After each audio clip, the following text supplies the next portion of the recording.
Hi, this is Stephen Barnes, and I'm the Life and the Fire Dance Tai Chi program, many other programs.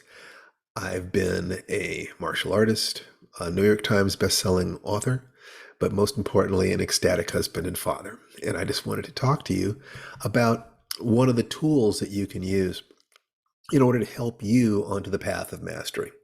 Mastery is basically just following a valid path of action, learning every day and continuing at it until you've got gray hair. I mean, really, in a lot of ways, that's all there is. Having achieved that status in both writing and martial arts, I can tell you that there's nothing special about it except being able to keep your enthusiasm, keep going, and resist the stress, the internal obstacles, the internal opposition. This is really, really critical. In life, they pay you for how much stress you can take without cracking. I mean, the same thing is true in sports. It's true in artistic careers. Can you handle it? There's the skill that you have, and then there's the question of whether you can handle the stress. So, what I wanted to do was to have a conversation with you. And in order to do that, we're going to use some slides because I want to show you a way of dealing with stress that takes no more than 5 minutes a day. So before I do that, let's talk about two different things: the difference between stress and strain. Stress and strain. Now I'm going to need a piece of paper here. I'm going to grab a piece of paper from my office.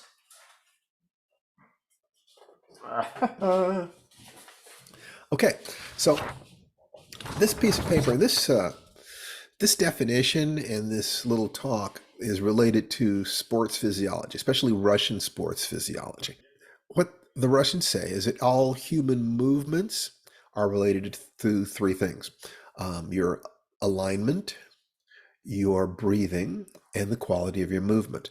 That everything that you're doing in the world contains or relates to those three things. If you can start with that as a thought, we can go on to the next thing. Now, the gentleman who created the concept of stress and promoted it, his name was Hans Selye, and he spoke about six languages. And before he died, he said that if English had been his first language, he would have been known as the father of strain rather than the father of stress. And here is the difference. Stress, if you look at this piece of paper, stress is pressure per unit area. I'm pressing against this piece of paper, but it doesn't really move. Notice that?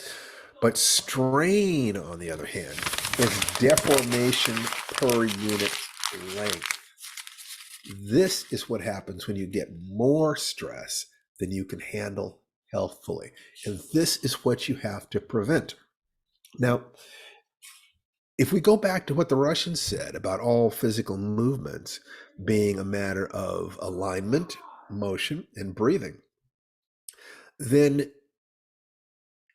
what they teach their combat athletes is that part of the purpose of striking, throwing, grappling is to disintegrate this structure, to start taking this structure apart. That the more stress that the person can take without breaking, that's going to be a strong person, and they specifically train to be strong. But if you can exceed their capacity to absorb that stress, you are going to impact their breathing.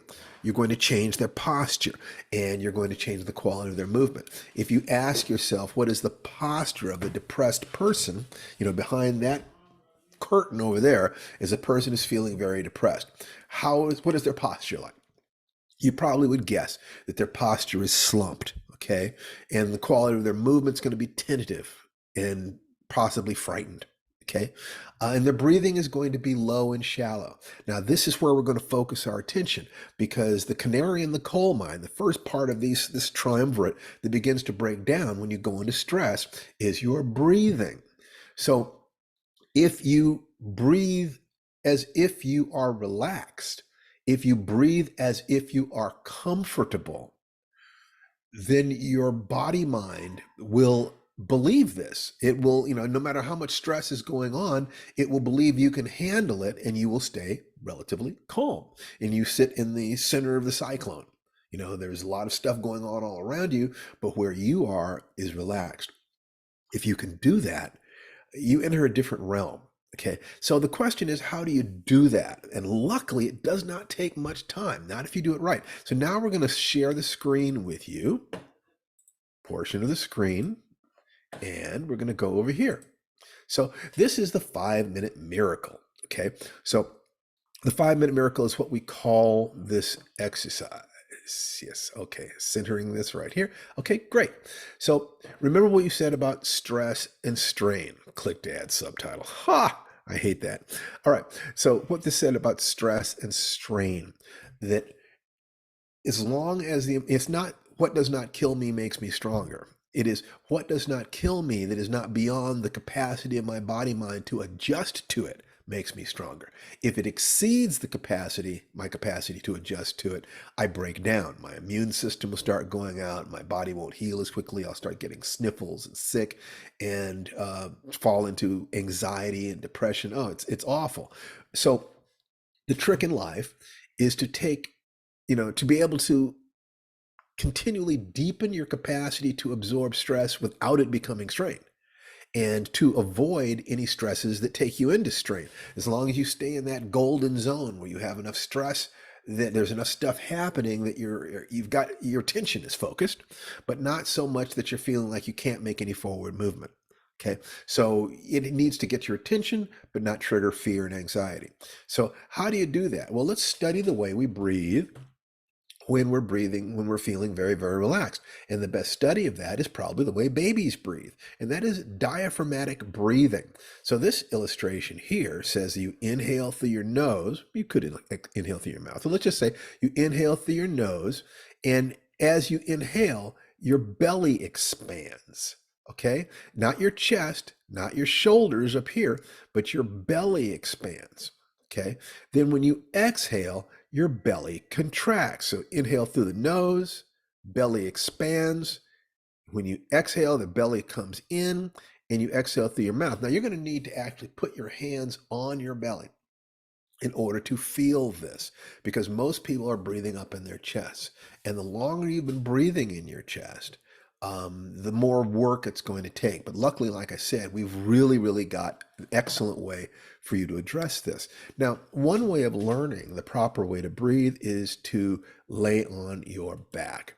So diaphragmatic breathing, step-by-step exercise, and you can do, a search on Google for diaphragmatic breathing, and you'll find videos on YouTube and elsewhere, and also lots of slides for it. But you can use these. So you lie down comfortably.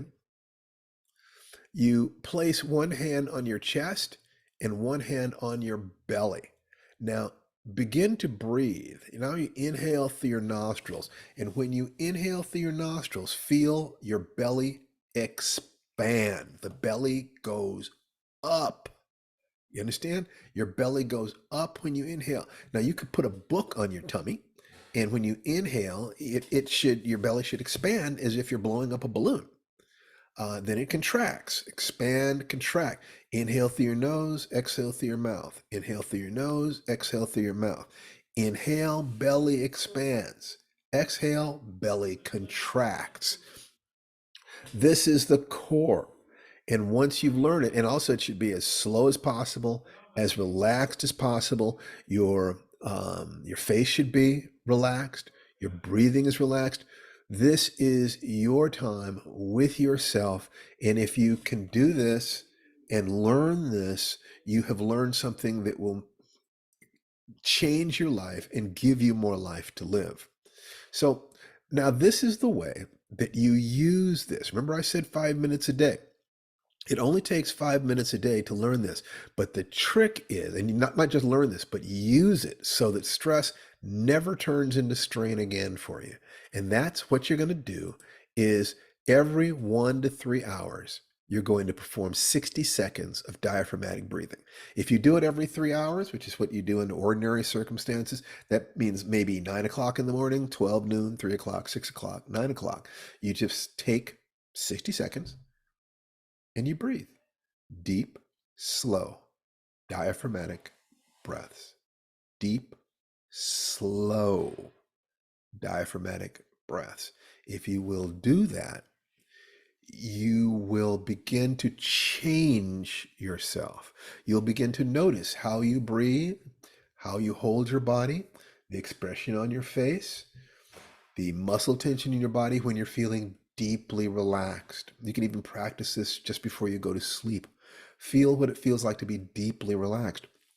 Then what is going to happen is that during the day, I would suggest setting an alarm on your wristwatch or your smartphone for every hour. If you're under a lot of stress, do this every hour. But under ordinary circumstances, every 3 hours. That's be 5 times a day, 5 minutes. And will happen is that the alarm will go off and you'll start your breathing and you'll notice a lot of tension in your body. And as the days go past, you'll start noticing that tension even when your alarm doesn't go off, and you'll start automatically beginning your reintegrative breathing. The beautiful thing about this is that you are going to create a Pavlovian stimulus response loop between the stress in your life and the reintegrative response. The actual, let me stop. I have to relax my shoulders, relax my face, drop my breathing. Let me spend 60 seconds breathing in this particular way. If you will do that, stress will actually start reintegrating you. You'll start making that change. If somebody's screaming at you, or you have something to do when you don't want to do it, or someone cuts you off on the freeway, and instead of raging, you breathe smoothly. Okay? You think, oh, that person must have been in a hurry. I wonder where they're going. Maybe their pregnant wife is in the back seat and they need to get to the hospital. Who knows?